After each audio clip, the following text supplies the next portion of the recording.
It's an interesting day in the world of Magic the Gathering. We have multiple reports of serious problems with Innistrad Midnight Hunt. Mark Rosewater has come out and made a statement about the reserved list, telling everybody to give up on their hopes of ever seeing reprints from the reserved list, but he won't say why that is. And we even have an interesting little tidbit from Kamigawa Neon Dynasty. Magic. History. I'm an old wizard! The Magic Historian. My bones hurt. Greetings!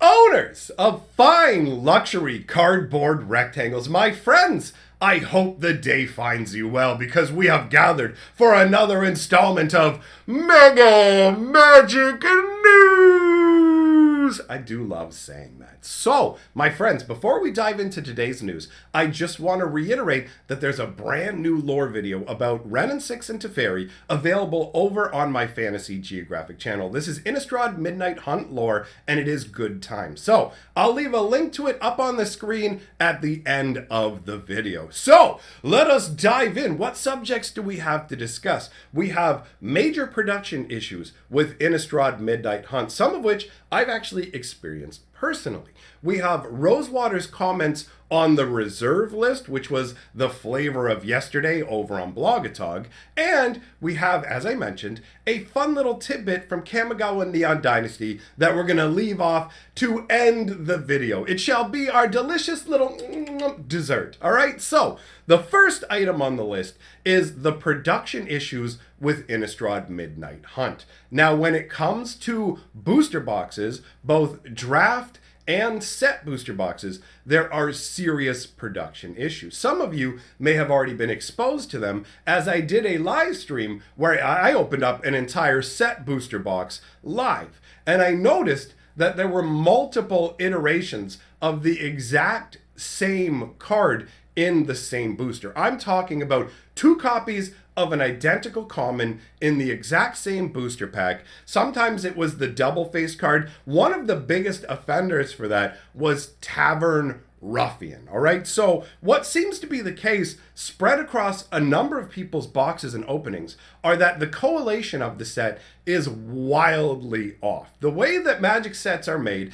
is you may think on the surface, oh, these Magic booster boxes must be completely random. Well, they're not, because the truth is that a genuinely random product leads to a lot of unhappy customers. So what Wizards of the Coast actually does is they use an algorithm to determine what's going to be in each box. And this serves a couple of purposes. On the upside for us, it basically makes sure that you won't ever end up getting a booster box that has 0 mythic rares, or you won't end up getting a booster box where you get tons and tons and tons of copies of the same cards, unless there's a genuine problem.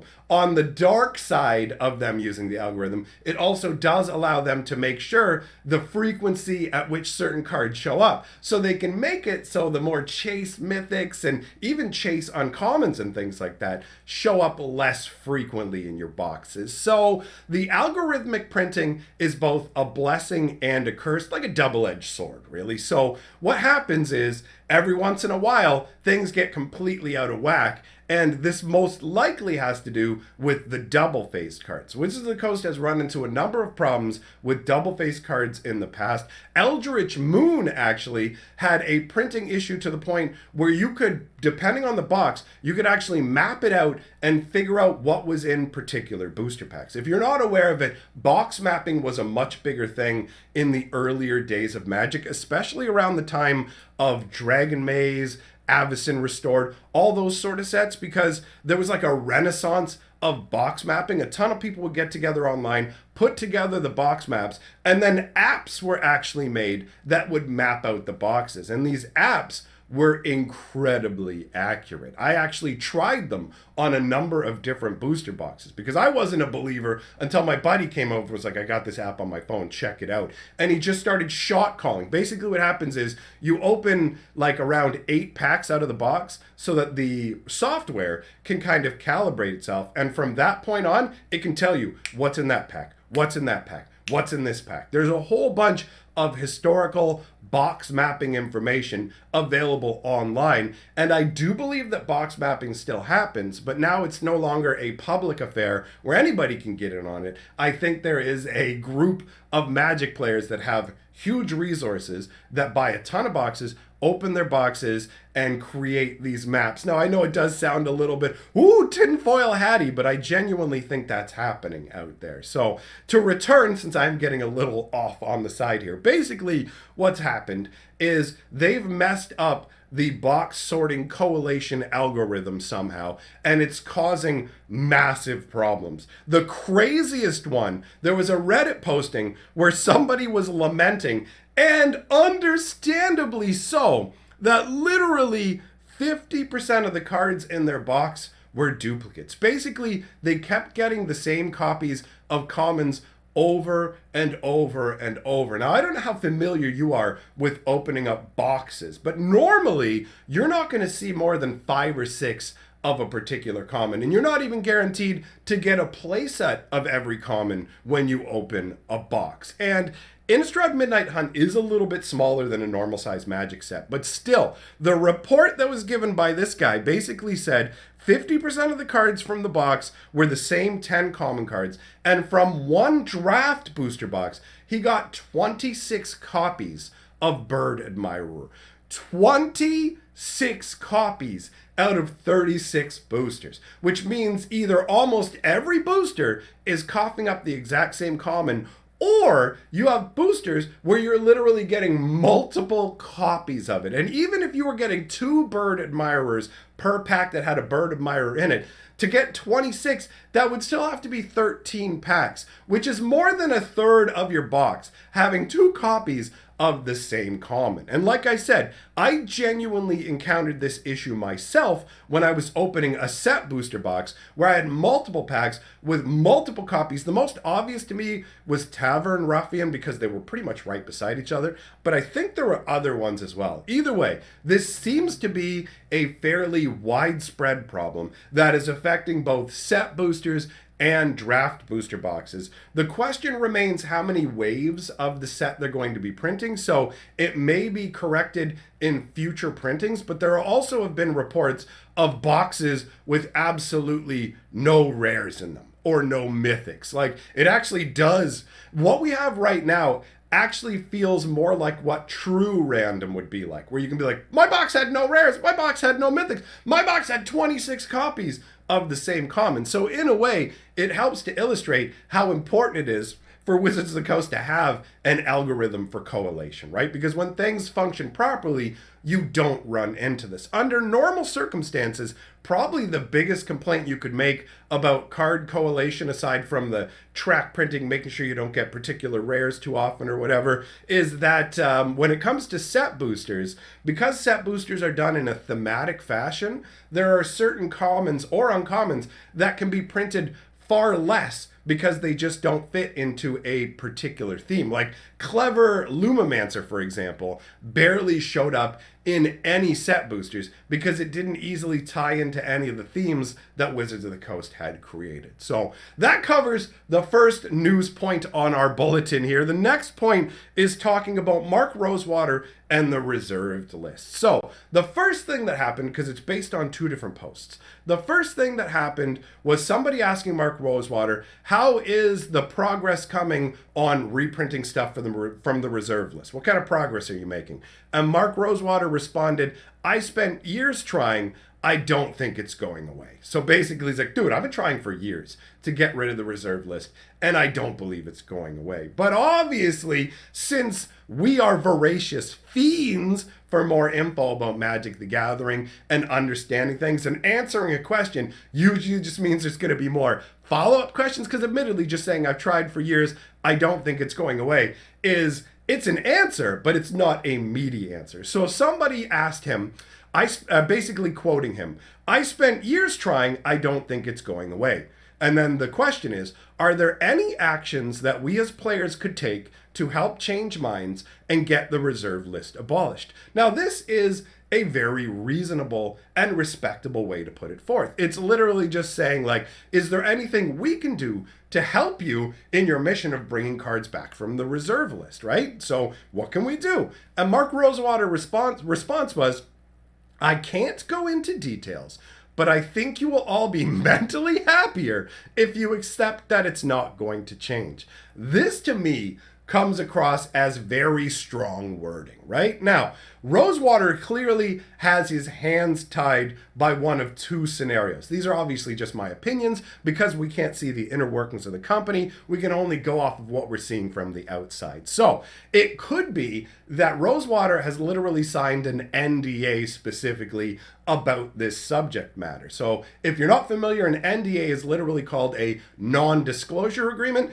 It's a legal contract that says you will not make certain information that is private public. So if he signed an NDA about the reserved list, then he won't be able to speak about it. And I have actually heard people theorize, and again, because we can't see inside the company, can't state this as a fact, but I've heard people theorize that what happened was a number of years ago, Wizards of the Coast consulted with like a lawyer on this subject. The lawyer said, no, you can't print anything from this ever. It's too much of a possible legal issue for us.